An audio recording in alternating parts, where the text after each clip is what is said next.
อยากกินข้าวกินน้ำแล้วพี่น้องเอ้ยเนาะกินลาบทั้งผู้ใหญ่ใจดีเพิ่นฝากเงินฝากคำมากับเบาลี่เนาะกำลังใส่กันอุ้มบอมอยู่สายตูดโอ้สบายดีเด้อคำหนึ่งพี่น้องเอ้ยโดยก็ได้มีเทวดาโตลงมาเป็นมนุษย์โดยต่อจากมนุษย์นี่เป็นเปรตได้โดยเปรตเป็นสัตว์เดรัจฉานจะเป็นสัตว์นรกสัตว์นรกเปรตนี่ชูงกว่าสัตว์เดรัจฉานได้หมูมานี่หมูมากาไก่มดเมฆเป็นจัดเป็นสัตว์เดรัจฉานถ้าเพิ่นให้เลือกเกิดเป็นสัตว์เดรัจฉานกับเปรตนี่เลือกเกิดเป็นเปรตเด้อเปรตสิมีความชุกกว่าก่อนสิตายก็อธิษฐานเกิดศาสนาคนใดขอให้แต่ผู้ชายคนนี้ลงหักมักแต่เล่าผู้เดียวให้ที่ว่าสิต่อให้ตายเป็นสักกี่ชาติจักชาติก็ขอให้แอบมักผู้นี้ผู้เดียวผู้ใดที่บัดนี้แล้วให้อันไหนเถอะครับมาถึงบ่ปันในนะได้เปิดคือตัวนี้ติดมาเราไปเกิดเป็นพังขี้ต่อมาแล้วก็บ่อยากเว้าแล้วว่ากับมือก็ได้แล้วก็ว่าไปแหละมือก็ฮับไปสิแหละคือบ่ไหลบ่ลื่นทางพ่อนี่ฮู้ทั้งพ่อนางเอกน่ะทั้งพ่อผู้ที่มาเกิดใหม่น่ะรู้สึกว่าจับได้ว่าทางอันมันบ่ลื่นบ่ไหลเลยว่ะโอ้เอาพี่น้องเอ้ยเนาะกราบทักทายสบายดีพ่อแม่พี่น้องเด้อเนาะหมดทุกคู่ทุกคนบ่ว่าสิอยู่พังลาวพังไทยและก็ต่างประเทศเด้อพี่น้องเด้อเนาะมาพบมาพ้อกันช่วงดึกๆดื่นๆพี่น้องเอ้ยช่วงค่ำๆนะพี่น้องเนาะหลังจากกินข้าวกินน้ำแล้วพี่น้องเอ้ยเนาะกินลาบทั้งผู้ใหญ่ใจดีเพิ่นฝากเงินฝากคำมากับเบาลี่เนาะกำลังใส่กันอุ้มบอมอยู่สายตูดโอ้สบายดีเด้อคำหนึ่งพี่น้องเอ้ยโดยสบายดีเด้อพี่น้องเด้อสบายดีย้ำค่ำเด้อช่วงแรงๆเนาะบ่ยาวบ่ดีก็ได้บ่ได้ข่อยนะคันไปทั้งธรรมะธรรมโมนะพอเราได้เอาธรรมะก่อนนะขอธรรมะแต่ทานนิทานน่ะบ่ได้เอาขอธรรมะก่อนบัดนึงอันน่ะว่าไปเรื่อยๆมาไม่ทันน้องนิ้วไปอันนี้เจ้าไปเอาไปได้ไงเอาน้ำไม้ให้นี่ก็ได้บ่เอาดิบ่ทันเลยอันไอ้เงาตำนานก็ให้มีแทรกนิดหน่อยนึงพอม่วนหูเด้เอาตำนานยังก่อนกันโฆษณาก่อนก็ได้บ่ได้อยู่แต่ว่าถนัดแบบนี้แต่กลัวมันพี่น้องมันได้ยินแจ้งอยู่นะบ่ตัวนี้นะครับหมู่บังคับกันไปดิว่าดิเจ้าต้องถามได้แช่ไอ้ว่ารั่วๆบ่ได้แล้วเจ้าจังฮู้เจ้าถามกันพอฮู้แล้วสิตอบหั่นน่ะคนเฮาเฮ็ดแบบนี้มันเป็นได้จังซี่นะได้พอได้อยู่ปฏิบัติตนจังได๋แม่นได้อยู่ให้เราเป็นฉากเลยกะมามื้อนี้กะเนาะพี่น้องเอ้ยมาอบอุ่นกันอยู่ที่เฮือนน้องสายฟ้าเด้อพี่น้องเด้อกินนี่หั่นเบาเหยาวเล่านิทานในคลิปเบาลี่เล่านิทานให้ฟังแล้ววันนี้แหละน้องนิวเพิ่นมาก็เลยว่ามาอยากให้เบาเหยาวเพิ่นเล่าให้ฟังอีกมันกำลังเข้าเนื้อนะพี่น้องเบาเหยาวก็เลยโยนมาให้เบาลี่แต่เบาลี่บ่ถนัดนิทานคันเรื่องธรรมะธรรมโมก็พอได้อยู่แต่ก็ได้บ่หลายดอกเล็กน้อยนี่แหละเบาเหยาวก็นะปันไหนก็เรื่องเรานิทานจะแต่พอได้อยู่ทางเรื่องยังกะคือว่าชุดและเฮาน้ำเจ้าน่ะโอ้เราได้บัดนี้เนาะอาจารย์ยาวด้วยดิฮะมันมีใช่ป่ะอาจารย์ยังอาจารย์ยาวด้วยเพิ่นน่ะอาจารย์ยาวเราได้เราเพิ่งหึงนึงกินเนาะ40กว่านาทีปานนั้นก็ยังบ่เข้าเนื้อโอ้ยมันได้พังแล้วมันม่วนเราพี่น้องเนาะว่าเล่นนิทานเปิดดอกยิบเปิดนะบริโภคแม่แล้วบริตุ้ยอ่ะบ่แม่นแล้วบ่บริยังเอาดิบริยังบัดนี้บ่กล้าเว้าเลยเอาว่าแม่ก็สิว่าได้บ่ว่าได้ยันพิษได้บัดนี้ว่าจะดีเราอยู่เลยว่าจะดีได้ลูกพี่ลี่บ่ว่าจะดีได้ครับได้ลูกพี่กะแต่ กินเก่งเจ้ากันเนาะ อืม ได้เรื่องอยู่ การพาเอากิน ประธานพากิน เรื่องกินเอาสู่บ่ถอยสิเนาะ อืม เรื่องตีเรื่องต่อยเอาถอยคนหมู เด้มาคำคมใช่ชานี่ เจ้าเบิ่ง เอาคำคมใช่ เอาไว้เอาไว้ เอาได้ เอาอัน ตัวเก่าอยู่บ่เป็นแต่ตัวเก่า เอาตัวเก่ากันไปนี่ ต้องหูไปเลย เอาอีก หลายคนอยากเป็นก็เหรอ เอามันไปทั้งมันบ่อยู่คำคมนี่ได้อยู่คำคมนี่ อันคำคมแบบหักเขาจะเข้าบ่มักไป เอาเป็นเอาบ่ฮะ แสดงว่าอกหักแน่เนี่ย เบิ่งชงดิเออ เป็นก้อนเดียวเราออก โอเคโอเค คือ เอาบ่ยาวบอรี่ไหม ไปดีเด้แล้วว่าทำไมพังก็จะ ทำมาทำโมเนาะ หลบ ชื่อยูบอรี่ โอ้ย ก็จะถามแม่งตายแล้วไปเกิดอยู่ไทยถามเราไปที่ โอ้ ก็ บอ แต่บ่น้ำนี่มันอยากคืนนั่น บอมันม่วนในเสียงนุ่มได้ อีหลี เสียงนุ่ม ก็จะเกินดีกันกินอีกที่ได้จะบัง เอ้ก็เข้าใจอยุ่ถือบังคับขึ้นบัดนี่ เออ ตายคักบัดนี่ เป็นเรื่อง เลี้ยวหาพ่ออยู่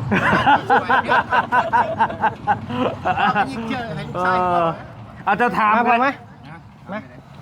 บ่แม่นน้องนี่เพิ่นยังฮู้อยากให้เพิ่นถามหั่นนะ เออ คันบ่นั่นมีพระสูตรด้วยสิดึงพระสูตรขึ้นมาอ่านให้เบิ่งรถเดี๋ยวนี้ มา บ่ได้ยากจังดิ มันพอได้พัง นี่ก็บอกว่าเรื่องธรรมะได้นี่ เจ้าสิฮู้หยัง อืม ประวัติพระพุทธเจ้าบ่นี่ นี่เอาประวัติ ประวัติทั้งนั้นเลยนี่นะ โดย ยาวได้เป็นชั่วโมงก็บ่เบิดได้ขนาดอ่าน พอข้าวๆให้ บ่เจ้าถามดีกว่ามันจังสิตรงประเด็น อืม มันจังสิแบบกินใจเลยนะ ประวัตินี่บอกข่อยพ่อหูอยู่พระพุทธเจ้ามันจะอินเดียนบ่ มันสถานที่มันเกิดกับประเทศอินเดีย แต่อินเดียหรือเนปาลนี่จักอย่างนี่ข่อยก็บ่ เป็น ฮู้ ล่วงเด้ก็ล่วงดูประเทศนั่น แต่ บ่ ก่อนตะกี้เพิ่นก็มีลูกมีเมียกันนี่นะฮะ โดยป้ายังไงนะบ่ได้ลืมจังนี้ บ่แล้วนี่พอสิถามเนาะเป็นหยังจังว่ามันมีเนาะพระจันทร์พระคานพระพุทธพระหัตถ์ มานั่งน้ำกันสินะ เจ็ด จัง พระ ม่วน นะแล้วพระได้ลูกเมียอันนั้นได้เมียหลายคนพระศุกร์บ่หรือพระเสาร์เห็นมันมีตำนาน พระเฒ่าที่ อาทิตย์เนาะพระอาทิต ฮะ ย์ เฮาบ่ฮู้ตัวนี้บ่ฮู้ตัวนี้ เอาคันสิถามเรื่องอัน คันว่ามั มันเป็นอันนั้นเตือนไทยอันเตือนใจคน พระเฒ่าที่ ที่ คันว่าเรื่องพวกนี้นะบ่ฮู้ตัวนี้ ข่อยฮู้ข้าวมาพระเฒ่าที่ บ่ฮู้ตัวนี้ พระเฒ่าได้พี่น้องบ่น่าบ่ที่บ่ถือกับโทษเด้อ อืมจังว่า คือว่าพระเฒ่านี่แหละที่ว่ามีเมียนี่บ่เจ้าสู้นี่ เรื่อง เขาสิถามเจ้า อ่า อันเรื่องเตือนใจคนที่สิกำลังสิเฮ็ดชั่วแล้วนะมาเออเอาเรื่อง นั่งน้ำ เฮ็ดให้พ่อให้แม่เสียใจนี่ กินแหละ ต้องเป็นจังได เฮ็ดให้พ่อให้แม่เสียใจ แม่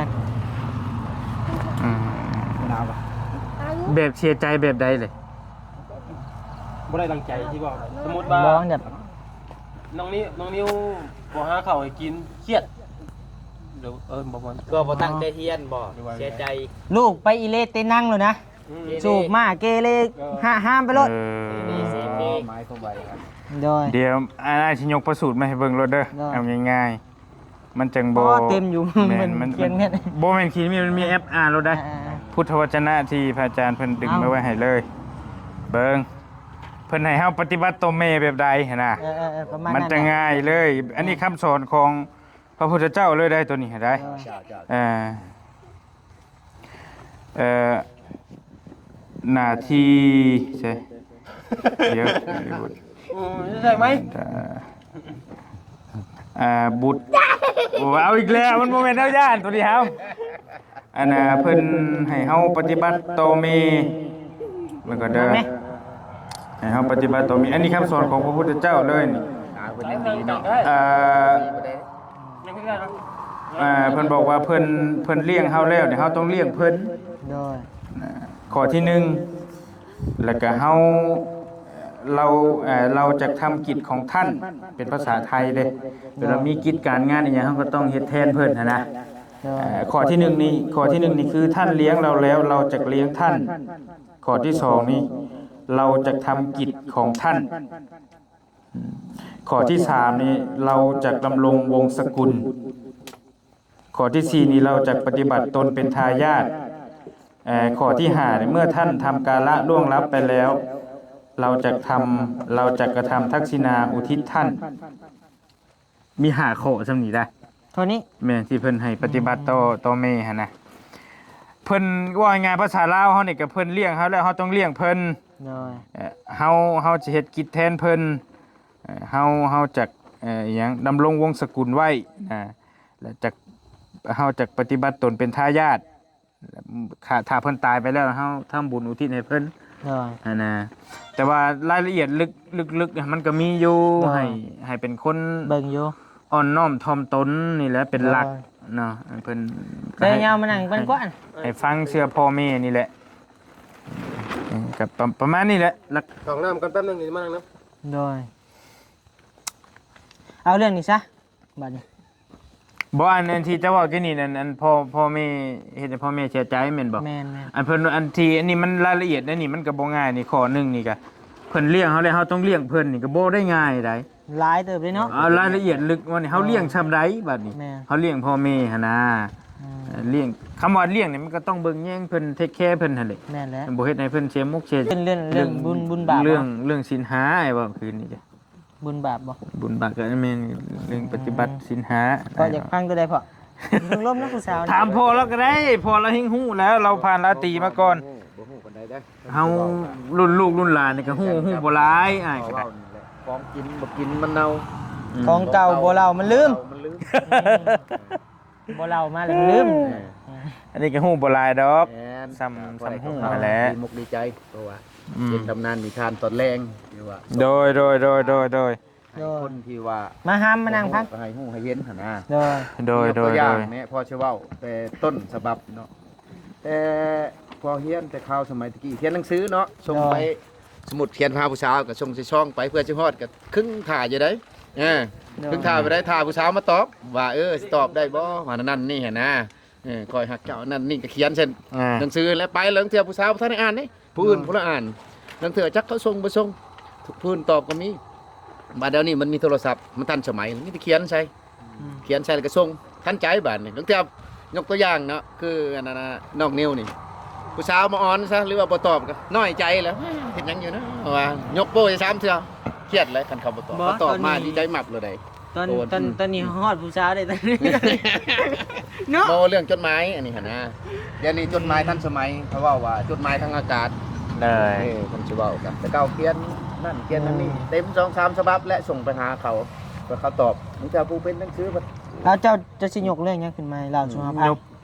เพิ่นบอกไว้ว่าอันนี้เรื่องมิตรสหาย มิตรสหายใช่มั้ย มิตรสหายให้ปฏิบัติต่อกัน โดย ก็มี มาใส่ผ้ามาพี่เดี๋ยวไปวนนะกับชงยางน่ะ นี่ รัสเซีย ได้พืชหลายน้องมื้อนี้ เราสิหาเผา แม่น แต่ขออนุญาตบอกว่าใช่ไหมเด้อเอาชำนี้เด้อ โดย มันบ่ถนัดหั้นนะ โดย อย่าบังคับกันเด้อ อีหลีบอกมันสิถนัดกว่า เบิ้งหาสิมานั่งคุมมอนิเมนต์ก่อนนั่งพังก่อนเบิ้งจะไป ไอ้พูดถนัดชาใจเด้ครับเพิ่นเด้มันว่ามันคือกล้องมันบ่มั่นใจในเสียงตัวเองหั่นนะจักในใดบ่ มันก็เสียงคนละเสียงนะทันสมัยก็ หน้าที่ที่เพิ่นให้เฮาปฏิบัติคือบอลลี่กับบอลย่างนี่เป็นหมู่กันนี่นะ โดย ให้ปฏิบัติต่อกันแบบใด โดย เพิ่นพระพุทธ คือ เจ้า นี่เบิ้งนี่เรื่องในใจนะตัวนี้พี่น้องเลย บ่เพิ่นปฏิบัติต่อเพิ่นให้ปฏิบัติต่อกันหั่นนะ โดย เพิ่นสอนไว้เบิดเนาะอันนี้ก็มาเล่าสู่กันฟังแบ่งปันพี่น้องเอ้ยทางน้องนี้เพิ่นยังไงให้ยกเรื่องมาสักเรื่องนะ มันก็สิมีแบบ อืม อันนั้นเฮาแน่ มีอยู่5ข้อ โดย คือสมมุติยกตัวอย่างเจ้าก็ได้สิไปปฏิบัติต่อหมู่นี่นะ โดย พุทธเจ้าเพิ่นสอนไว้5ข้อเพิ่นบอกว่าด้วยการให้ปัน แม่น อาจจะแบ่งปันกันหั่นแหละมีหยังก็แบ่งปันกันกินหั่นน่ะข้อที่2ด้วยการพูดจาไพเราะ โดย ส่วนหลายเฮาหมู่กับหมู่นี่มันบ่อยากไพเราะได้ บ่อยากปานนั้น นี่เห็นบ่ นี่ ตอนนี้ มัน เจ้าก็เห็น แม่นอยู่บางทีเฮาเว้าแบบว่าอยากเว้าหยอกกันหั่นแต่ว่าบางทีในใจมันอยากให้อย่างนี้ได้หมู่หั่นนะ โดย เพิ่นให้เว้าจาต่อกันนี่ให้เว้าไพเราะ โดย ข้อที่2นะฮะให้เว่าจาสุภาพภาษาบ้านก็มันบอกไปได้หลายอย่าง แม่น สุภาพไพเราะนี่ก็ได้แล้วก็ด้วยการข้อที่3ด้วยการประพฤติประโยชน์ในมันเป็นประโยชน์นะจังประพฤติต่อกันหั่นน่ะเนี่ยมันเป็นประโยชน์ให้ประพฤติต่อกันก็คือสิรายละเอียดก็คือสิหลายตัวนั้นเนาะ โดย ข้อที่สี่นี่ให้วางตนเสมอกัน เข้าใจบ่คำว่าวางตนเสมอกันพอก็คือสิบ่แม่นนั่นน่ะสมมุติว่าเจ้ารวยกว่า แม่น รวยกว่าผู้นี้และเฮานี่รู้สึกว่าเฮาสิ กวดกว่า สิยิ่งใหญ่กว่า แม่น และอยากคมผู้นี้สินะ แม่น แล้วเฮาเพิ่นบ่ให้เฮ็ดอันนั้นให้วางตนเสมอกันเฮ้ย แม่นแม่น คือว่าเสมอกันบ่ เกียรติยศกัน ไม่บ่ให้ถือเกียรติถือยศตอนนั้นให้วางตนเสมอกันสมมุติบ่ยาวมีเงินกูบ่รีบ่ยาวแบบโอ้ยบ่ บ่ต้องมาใกล้กูนะ นั่งรถกับมึงนั่งข้างหลังซะ กูต้องมานั่งข้างหน้ากูมันสิแบบ แม่น บ่ให้เฮ็ดนั่นน่ะให้เสมอกัน แม่น ให้วางตนเสมอกันข้อที่สี่แล้วก็ข้อสุดท้าย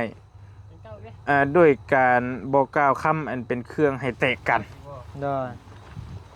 ก็มันก็สิโยงมาข้อที่สามบ่ข้อที่สองให้พูดจาอ่อนหวานนั่นแหละ แม่น ให้เว้าแต่แนวมันบ่ให้เฮาแตกเล่าวกันหั่น นะ นะ จังหวะดี ให้แต่ว่าให้เว้าแต่เรื่องดีๆอันเก่าบางคนเฮานี่สมมุติมีหมู่หลายคนเนาะไปเว้านำผู้หนึงยุให้ผู้หนึงแตกกันบ่นำผู้หนึงยุให้ผู้หนึงแตกกันน่ะ แม่น อันนี้มันคือสัจธรรมความจริงเลยได้ตัวนี้ฮะ มีหลายอยู่เดี๋ยวนี้ หลาย หลายแม่งตัวนี้ หลายอันนี้คือแบบเป๊ะเลยนะพี่น้องผู้เจ้าเพิ่นบอกไว้ฮะ แม่น ให้เฮาปฏิบัติต่อกันแล้วก็มีให้ปฏิบัติกลับกันอีกเด้อันนี้คือให้เจ้าปฏิบัติต่อหมู่นี่ โดย ข้อนี้แล้วก็ให้หมู่ปฏิบัติกับต่อเจ้าอีกนี่มีอีกจักข้อนี่5ข้อ โดย ข้อที่หนึ่งนี่สมมุติว่าให้หมู่เจ้านะปฏิบัติกลับคืนหาเจ้าแบบนี้ โดย เป็นให้ข้อที่หนึ่งนี่ให้รักษามิตรผู้ประมาทพอเข้าใจป่ะแสดงว่ายังนึกว่ายังออกคนใดสมมุติว่าเจ้านี่กำลังมัวเมาประมาทอยู่ โดย เฮ็ดซะเนี่ยมันเสื่อมทรัพย์เสื่อมเสียลิ้นติดสาวติดการพนันหั่นน่ะ โดย ทางนั้นก็คอยตักเตือน เห็นว่าเจ้านี่ประมาทบอกให้ยาซะเฮ้ยเห็นนะบ่เฮ็ดกะยานี่มันบ่ดีสินะ โดย ประมาณนั้นและข้อที่สองนี่รักษาทรัพย์สมบัติของมิตร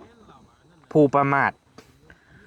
เข้าใจ ให้รักษาทรัพย์ไว้ให้รักษาทรัพย์ของมิตรนะ โดย ทางนี้เข้าใจเลยแม่นบ่ เข้าใจเลยตัวนี้ โอเคข้อที่สามนี่เป็นที่พึ่งแก่มิตรเมื่อมีภัย อืม อันนี้ให้ง่ายแล้วว่าตัวนี้ ง่ายๆแล้วไปอยู่กูมื้อ สมมุติว่าหมู่นี่ถูกอีกแก๊งหนึงลุมตีทำลายแล้วเฮานี่เผามาช่วยหมู่ได้นี่คันว่ามิตรแท้นี่ต้องมาช่วยกัน แม่น คันมิตรปลอมนี่มันแลนก่อน ว้ายเจ้า แม่นแล้วว่ะคันว่ามิตรแท้นี่ต้องเพิ่งกัน โดย หรือว่ายางรถแตกบ่อหยังสิกะ โดย ๆช่วยกัน สมมุติว่าน้องนิวโทรมาหาบอลลี่นี่ก็บอลลี่ก็ต้องมาได้เป็นสมมุติเป็นหมู่คู่กันนี่นะก็ต้องมาพึ่งกัน แม่น เป็นที่พึ่งแก่มิตรเมื่อมีภัยนี่ โดย แล้วก็ข้อที่สี่นี่ไม่ทอดทิ้งในยามมีอันตราย แม่น บทยามมีอันตรายนี่บ่ทอดทิ้งกัน โดย กับมีพระอาจารย์เพิ่นก็ยกตัวอย่างมาให้ฟังอยู่ว่าเป็นทหารนี่แหละถ้าบ่ได้จำบ่ผิดทหารเป็นหมู่ทหารกันนี่ไปรบนํกัน โดย แล้วก็มีระเบิดมีหยังก็โดนระเบิดนี่ก็บ่ทิ่มกันประคับประคองกันออกมาจนวิดป่าวิดหมู่มันอันตรายหั่นนะเพราะมันก็ข้อที่สี่ตัวนี้ แล้วก็ข้อสุดท้ายนี่นับถือสมาชิกในวงของมิตร ความหมายมันแบบใด ของหมู่ของหมู่ แม่นแล้วอ่ะ แม่น นับถือสมาชิกในวงของมิตรนี่ โดย ก็สมมติว่าแม่นเข้าใจแหละคือเจ้าว่าหั่นแหละ โดย สมมติว่ามีเจ้าคบหมู่อีกสักผู้หนึง แม่น แล้วอ้ายนี่เป็นหมู่เจ้าเลย แม่น แล้วให้นับหน้าถือตากันนะสำหรับหมู่ของเจ้าต่อไปอีกหั่นนะ ว่าง่ายกะหมู่ของหมู่มา แม่น เนี่ยบ่ยิงสิกันนะเว้ากันปกติคือหมู่เฮาเองนี่แหละ ให้นับหน้าถือตากันไปบ่ให้สมมุติว่าเจ้าไปคบหมู่ซะคนบ่มีเงินมีทองซะเนาะ แม่น ทางนี้มันมีเนี่ยมันสิดูถูกดูแค้นอะไรแบบนี้ใช่ไหมมันจะเป็นแบบนั้น อันนี้มันคือหลักความจริงเลยนะตอนนี้พี่น้องที่เพิ่นเล่าเพิ่นให้เฮาแต่เฮาปฏิบัติได้ตามนี้แล้วบ่มีพิษมีภัย แม่น มีแต่แนวดีๆเนาะเกี่ยวกับมิตรสหาย โดย ประมาณนี้อันนี้เกี่ยวกับมิตร โดย มีเบิดทุกเรื่อง เนาะ เพิ่นสอนได้เบิด เพิ่น เข้าเลยเป็นบ่เข้าแล้วถึกบ่นี่บ่นี่ ถึกอยู่ เออ ฟังแบบสบายเข้าใจแบบสบายเลยนะเพิ่นอธิบายมา แม่นเข้าใจง่ายเรื่องหยังอีกพอได้อยู่ เรื่องบ่คือเรื่องบ่ออกเด้อบัดเออ เกี่ยวกับมิตรสหายเกี่ยวกับปฏิบัติต่อลูกเมียก็มีผัวปฏิบัติต่อเมียแบบใดเมียปฏิบัติต่อผัวแบบใดก็มีคือกัน โดย อยากฟังบ่เอาบ่ บ่พังดอก ยังบ่ มี ได้ เมี มี ย ฟังไปก็ดี เออ เมียมันจังกว่านั้น อยากเนาะ เออ เวลาที่ก็ได้เลย เขาอยากพังแต่เรื่องบาปเรื่องกรรมเดี๋ยวนี้ เจ้าจะ กลัวตัวนั้นนี่กลัว เจ้าจะฮู้ไปได้บาปกรรม เรียกว่า อธิบายบ่ออกนะแต่คิดออกอยู่ในหัวนี่ ความหมายว่าเฮาเฮ็ดกรรมแบบนี้เฮาสิได้ผลแบบใดบ่หรือว่าเฮาเฮ็ดหยังเฮาจังสิร่ำสิรวยจังสิ บ่ เจริญบ่หรือว่าแบบใด หาเงินอย่างเดียวเลยมันจึงจนรวย บ่บางคนหาแทบล้มแทบตายก็บ่ได้เด้ เนาะบางเทื่อเนาะ บ่ได้เด้ แม่น อย่าไปว่าบางคนนี่เขาเฮ็ดงานน้อยเดียวแม่นบ่พ่อ แต่ว่าได้เงิน จะได้เงินหลาย บางคนนี่เฮ็ดจนบ่ได้รับบ่ได้นอนผลบ่ได้ก็มีได้ มีอยู่ บางแม่นอยู่ทางโลกเพิ่นสอนให้เฮาขยัน บางเทื่อคนขยันแทบตายก็บ่ได้เนาะ บ่ได้เลย บ่ได้บางคนเฮ็ดโทรศัพท์กิ่งเดียวได้10ล้าน20ล้านก็มี แม่น มันขึ้นอยู่กับหยังกับบุญกับกรรมที่เฮาสร้างนะ หัก นี่ พั นะ งเรื่องอันจะตายเด็ดหลังคนตายใช่ไปมันจะสิลึกซึ้งดี ชีวิตหลังความตายบ่ แม่ โอ้ มีบ่ มีเบิด บ่ มีเบิด บ่ยังจะจื้อบ่อ่ะ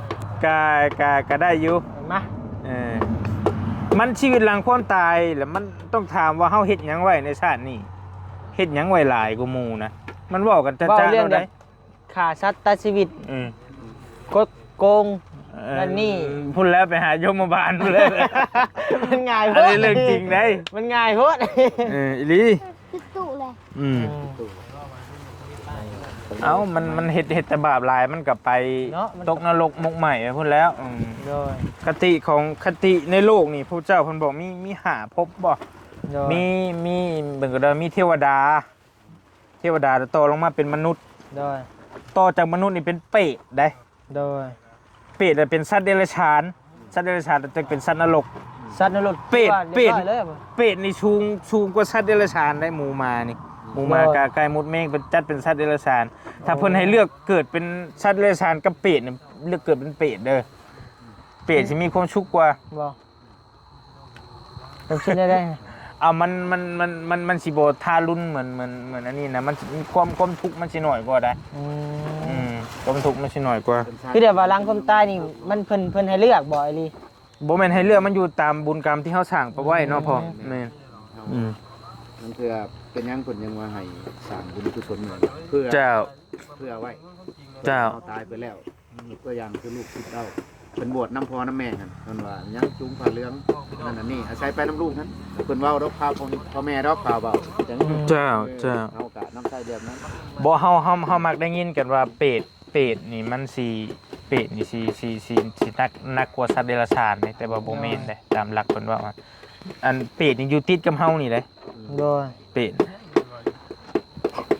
บ่ไล่ถึงความสุขมาถึงความทุกข์นะเทวดามีแต่ความสุขอย่างเดียวและเทวดา โดย ต่อมานี่มนุษย์ก็มีความสุขแน่ทุกข์แน่คือเฮาเห็นนี่แหละเจือกันปนกัน แม่น มีสองอย่าง ธรรมดาเนาะ แม่มีทั้งความทุกข์ความสุข ต่อลงมาเนี่ยเป็นเปรตต่อลงมาเนี่ยเป็นสัตว์เดรัจฉานสัตว์เดรัจฉานนี่คือสัตว์ที่เฮา เลี้ยงเลยติ เลี้ยงบ่แม่นทุก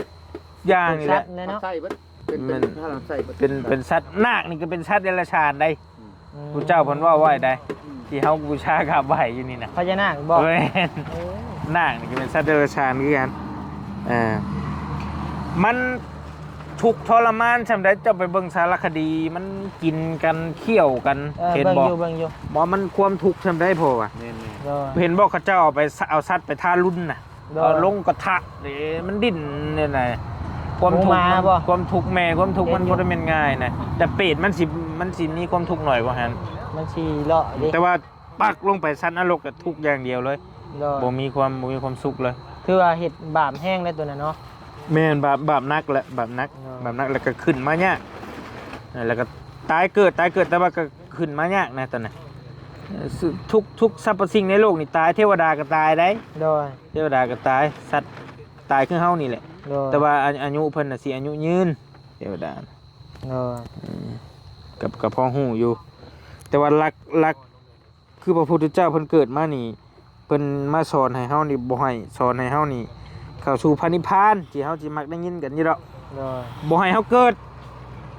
ดมาแล้วมันสิมีความทุกข์ โดย จึงเฮาบ่ทุกข์อยู่ตอนนี้ต่อไปพุ่นแหล้ว มัน บัด สิ เฮา มีเนาะ แก่เฮาเจ็บเฮาตายไปแล้วมันพุ่นแล้วสุด มัน ท้าย สิมี คือเห็นนี่แหละคันเว้าได้ยาวไหนคันสอนไปสั้นๆได้ มันเริ่มม้วนบัดนี้ เสียงตีกลองเลยมันสินโยมธรรมะก็ได้หลายโยมเติบ เออ เนาะมันหลด ว่าน้องเพิ่นว่าจากฟังกับพ่อฮู้หั่นนะพ่อฮู้อยู่ แห้งพังมันแห้งม้วนพี่น้องเอ้ย โดยมีเบิดทุกระดับเนาะ โดย โอ้ยยาวนะบ่เตียงก็ได้อยู่เก่งอยู่ โดย ธรรมะเพิ่นก็พอศึกษาพอฮู้อยู่ เจ้ามักบ่ทันยาว มัน มาแม่บ่ยาว นิทานน่ะนิทานเรา นิ น่ะ ทานมา อืม อืม ก็พอได้อยู่คำว่าได้เมียแล้วมาถามเด้อว่าเพิ่นให้ปฏิบัติต่อลูกเมียเท่าใดบอกเด้อ สิบอกเพิ่นมีอยู่มีพระสูตรอยู่มีเบิด อืม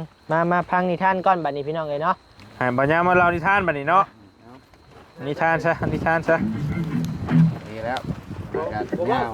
เอาว่าอันนี้ ลิ้นนี่กว่าอันนี้ เขินคือกันบัดนี้ พอแล้วว่าใส่กระทะแล้วเนาะ โลเราปิดแล้วได้ แต่ว่าใส่ เปิดไม้เลย อันไหนอันเก่านะมีท่านเก่าบ่ เอาตัวใหม่กว่า ตัวไหน เนี่ย คิดบ่ออกเลย บ่ เดี๋ยว แม่นเก่า เบิ่งกัน มันมีนิทานอย่างอีกพอ โอ้หลายอย่างกินน้ำก็ ไอ้พอพักก่อนก็ได้ยันว่าเจ้านั่น นอนเต็มแรงแบบนานแจก กระพงอยู่ เอาแต่พวกนิทานเด็ด แบบได้จะถนัดจ้ะ เอาแต่ได้จะหมักไป กินนี่ช่องเรื่องเนี่ยเล่าไปแล้วช่องเรื่องกินนี่ ลืม เด็กน้อยกำพร้าเป็นบ่ มาสัมภาษณ์ไม่เหนื่อยมาสัมภาษณ์ เด็กกับบ้า ไม่ต้องเสื้อผ้าเลยนะ บ่อย่างให้เรามาเข้าเนื้อกับน้องไฟฟ้าเนี่ยทำบ่ได้อย่างนะ บ่ได้ มันบ่อย่างมีเด็กตัวนี้เนาะ ฟังเบิ่งนะขึ้นมาเล่าสิฟัง บ่ได้อาจจะมีมั้งแต่ว่า มีอยู่เอาเบิ่ง แต่ว่า เอาบ่จื้อ มันประจำบ่ได้มีท่านกะประมาณนั้นแหละผาแดงนั่งไอ้บ่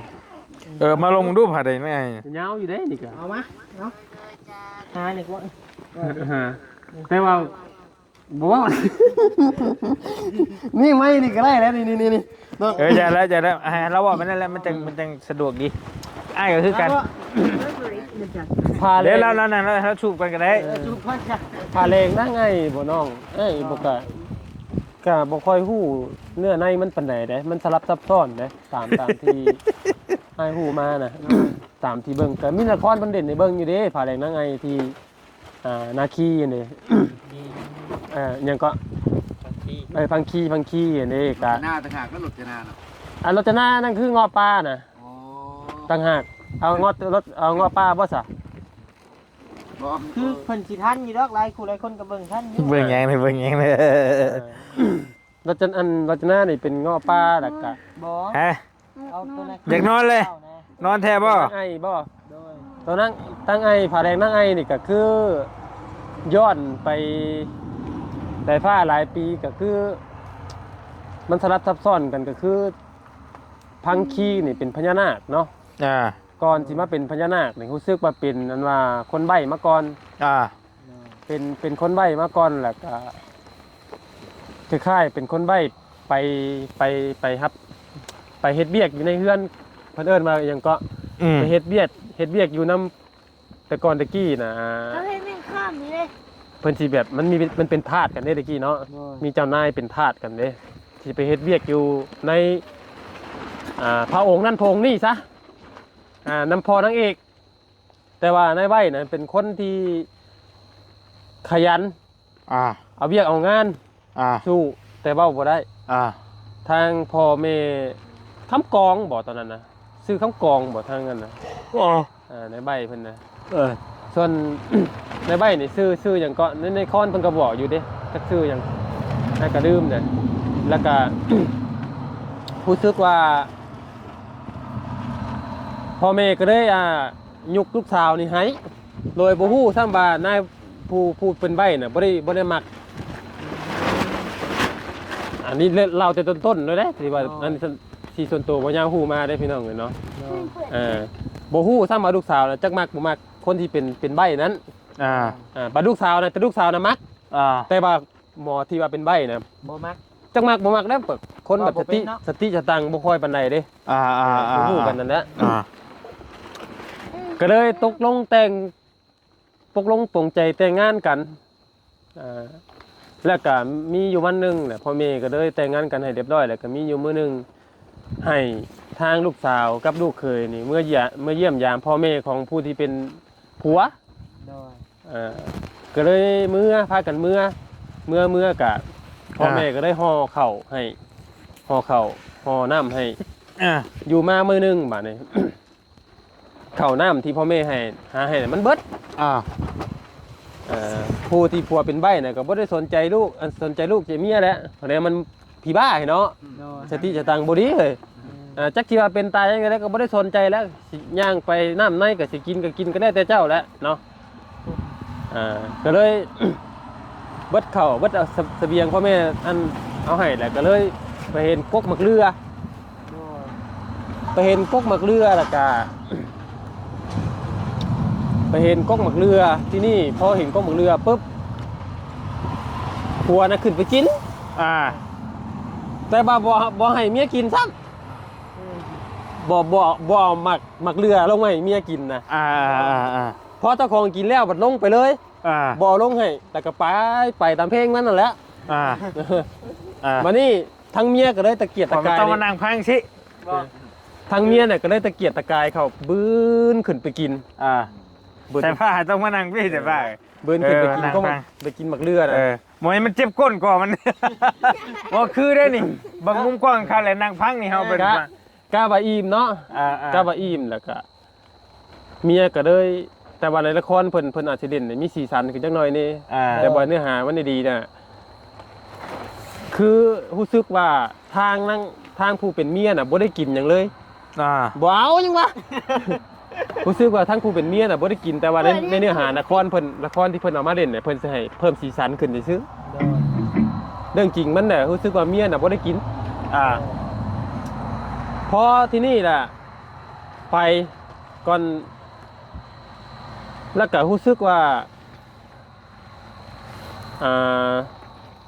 มันมีมือที่3เข้ามานำเด้อก็คือผาแดงนั่งไงผาแดงก็คือเจ้าชายมาแต่เมืองอื่นไปพบไปเห็นแล้วก็ไปเห็นการกระทำของคนที่เป็นใบ้นั้นเคยได้อธิษฐานว่าถ้าศาสนามีจริงนี่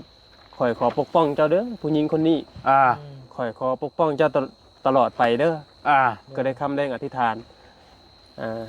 แล้วก็รู้สึกว่าทางพายิ่งก็รู้สึกว่าก่อนสิตายก็อธิษฐานเกิดศาสนาคนใดขอให้แต่ผู้ชายคนนี้ลงหักมักแต่เล่าผู้เดียวให้คิดว่าสิต่อให้ตายเป็นสักกี่ชาติจักชาติก็ขอให้แอบมักผู้นี้ผู้เดียวผู้ใดเมียเนี่ยให้อันหักมักแต่เมียเนี่ยคือว่าพวกปีศาจที่แล้วนี่ตอนท่านได้ตายนี่คือมีแต่แบบผู้หญิงนี่มักผัวเด้แต่ผัวน่ะบ่ได้สนใจอย่างเลยนะแล้วก็ตกมาเป็นบ่ทางวันนี้ก็ตกมาเป็นเจ้าหญิงบ่อันนี้ชาติที่แล้วได้ตายมาใหม่อีกแล้วมันตายใหม่มันสลับซับซ้อนเลยมันตายแล้วมันหลายขั้นตอนเลยพอแล้วก็ตกมาเป็นเจ้าหญิงสักอย่างนี่แหละส่วนในไว้ไปเป็นพังคีไปเกิดเป็นพังคีบัดนี้ที่ไหนได้เถอะติ๊บบ่ปันในนะไปเปิดแซ่บให้ได้เด้ออ้าวติดเลือดเลยไปเกิดเป็นพังคีแหละก็รู้สึกว่าคือตอนนี้ติ๊บเราไปเกิดเป็นพังคีต่อมาแล้วก็ บ่อยากเว้าแล้วว่ะ กับมือก็ได้แล้วก็ว่าไปแหละมือก็ฮับไปสิแหละ อันนี้สิถือหรือบ่ถือกับบ่ฮู้เด้อก็คำว่ามันผิดมันเพี้ยนก็ขอโทษขออภัยเด้อข่อยก็บ่ แม่นบ่ผู้บ่าวไปลมบูชาแล้วว่าเอาบ่ค่อย บ่แม่นติ บักไปบักมันน่ะ อันนี้ตำปลาแดงนางไอเด้ ต่อเลยอ่ะ แล้วก็รู้สึกว่า โอ้ยมันคือโบราณโบลื่นแท้ ทางพ่อนี่ฮู้ทั้งพ่อนางเอกน่ะทั้งพ่อผู้ที่มาเกิดใหม่น่ะรู้สึกว่าจับได้ว่าทางอัน มันโบลื่นโบราณเลยว่ะโอ้ย ทางทุกเคยอันทางผู้นี้น่ะเป็นงู แต่มันอันนี้บ่ยาวรัดเป็นช่วงบางตอนมันมีฮอดแข่งบังไพ่น้ำกันผู้ใด โอ้ย มันมีฮอดขั้นตอนแข่งบังไพ่ผู้ใดหลายๆเตือได้เพื่อจบนี่เนาะ มันโบลื่นจังเถื่อเนาะ รู้สึกว่า แต่มันอะไรเนี่ยกูว่าเฮ้ย ข่อยก็จำบ่ได้ข่อยก็ฮึดแล้วโปรละเอียดมันได้เรื่องนี้นะมันสลับซับซ้อนเด้รู้สึกว่าเดี๋ยวรู้สึกว่ามีการแข่งบังหลอกบังไฟกันแล้วก็สู้เจ้าเมืองนั่นเจ้าเมืองนี่แล้วก็สู้พาคินบ่ได้เด้สู้อันมาอันผู้เป็นพญานาคฮะผู้เป็นใบบ่เกี่ยวได้มันตรงว่าเป็นชาติอื่นแล้วแล้วก็ต่อมารู้สึกว่าทางพ่อผู้เป็นผู้ชาวน่ะจับได้ว่าผู้นี้เนี่ยเป็นงูจับได้ก็เลยว่าเป็นงูทางก็เลยให้อันเผาทั้งเป็นให้เผาอันพญานาคนะ คอยบ่ได้เข้าใจแต่พังแต่เจ้าเราทำบิดมาผม บ่ได้ฮู้เรื่องเนาะ บ่ เฮ้ยไม่ยิ้มดัง มีเรื่องซะ บ่เข้าใจไปได้ข่อยน่ะกันบ้านเขาน้อยคาเม่เข้าใจง่ายอยู่น่ะ มันสลับซับซ้อนข่อยยังว่าอยู่ตัวพาแดงนั่งไงนี่มันสลับซับซ้อน มันเป็นหนังเด้ พอซะเฮาว่า แล้วบัดนี้เป็นหยังมันเป็นหยังคือมันคือเกิดอันหนองหานทุกมื้อนี่หนองหานเอ้าพาแดงนั่งไงหนองหานนี่เมืองหนองหานนี่ที่เป็นแม่น้ำฮะแม่น้ำเนี่ยเป็นหยังมันเกิด กลางทุ่งหนองหานบ่มันแค่นี้เนาะ ที่เมืองบาดาลนะที่เพิ่นบอกว่าแต่ก่อนน่ะมันเป็นหยังพอหยังพอพญานาคไปถล่มเมืองโอ้มันหลายขั้นตอนจนเป็นมีรุ่นกระลอกอีกกระหอกร้อนมาอีกในพานอีกโอ้ บ่รู้ให้มันลื่นไหลนะกูเฮ้ย มันบ่จบ ๆให้กี่พ่อเลย เอาไม่ใช่เนาะเอาเรื่องไม่ใช่เนาะ เรื่องใหม่ซะ เอาเรื่องหยังบัด เอาไปชั้นๆนี่ มันยาวข่อยบอกอยู่ ดอกไว้นี่เด้อ ฮะ จริง มันยาว 40เลย มื้อหน้ามันยาว เอาเหล็กมือเลยสักนะ ทำไมให้ จ้างลูกซะ บ่ข่อยเล่านิดนึงก็คันเขียวแล้วเนาะ เอา บอกว่ามันอยากได้ทิปด้วย ว่าตัดขั้นตอนไปซะนิดนึงเนาะ โดย ตัดโดดตัดตอนไปแล้วเนาะ เอา ตัดปึ๊บมาฮอดกระหอกร้อนเลยเนาะ โดย กระหอกร้อนน่ะเป็นพญานาคแปลงเป็นกระหอกร้อนเพื่ออยากให้ เสียงดังขึ้นเนาะ ผู้หญิงนั่นสนใจ มันลื่นไหลขึ้นได้มันได้เงิน อยากได้อยากอยู่ใกล้พอผู้หญิงเห็นกระหอกร้อนอยากไล่มันมีหมากกระลิงอยู่เด้มันมีหมากกระลิงในคอมันน่ะ โดย เมียกระโทรมาบัด เอาสต็อปกันซะ